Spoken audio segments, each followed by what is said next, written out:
This is Tony Poulos reporting from the Management World Asia Conference in Singapore, and I've managed to sidetrack Sandy Montero, who's the President, Southeast Asia for Universal Music. Sandy, welcome. What's happening with Universal Studio, or Universal Music particularly, and the operators in our region? Give me an update. Well, I mean, we've taken a slightly different tack from what's been the standard business model.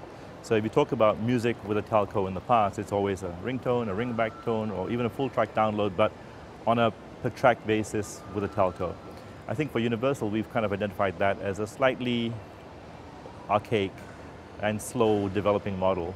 We've taken a slightly different model. We've thought about the idea of partnering with a telco, bringing in the strength of all our assets, which means the biggest stars in the world, to a telco and say, what would you like to do with this? How can we put the power of our brand and our assets together with your marketing muscle to create an even bigger business for you and a bigger business for us? Historically, content providers and telcos haven't seen eye to eye on a lot of things. So what's different about this model? I think we're always arguing over small change, whether you get 70 cents and I get 30 cents, or I get 40 cents and you get 60 cents.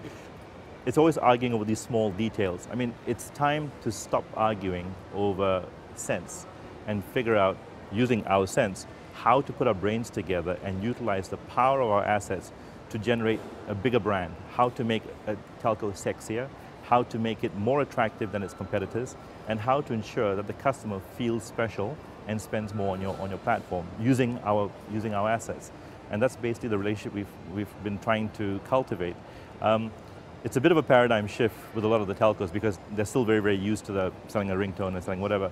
So it takes a bit of time, but every now and then we find an individual within a telco who gets it.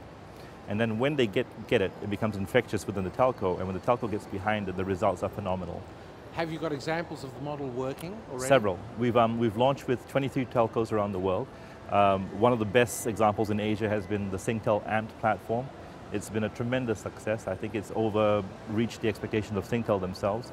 And it's a definite revenue generator, it's a loyalty generator, it's basically doing a lot more for Singtel than Singtel ever expected this when they first initiated the program. So we are probably going to be launching another 3 more in Asia within the next 12 months. So it's working. How does the model work? Well, what happens is, rather than Universal starting an MVNO and utilizing all our assets to generate loyalty from a subscriber, we go to a telco and say, how about we create some sort of package within your offerings, right? And for every subscriber who comes on board, we get a share of the revenue. So the more subscribers who get attracted to this and feel special because of the kind of relationship that we have with them, the more subscribers the telco gets, and the more subscribers the telco gets, then the more revenue we get. So our objectives are to make the telco more successful. So that's how it works. So it's more like a subscription model now? It's a subscription model in the sense of what it is, but the telco might offer it to a subscriber for free. I mean, telcos spend an incredible amount of money every year sponsoring events and concerts and everything else, and all they do is they get their logo on the poster for 3 days and then it's gone.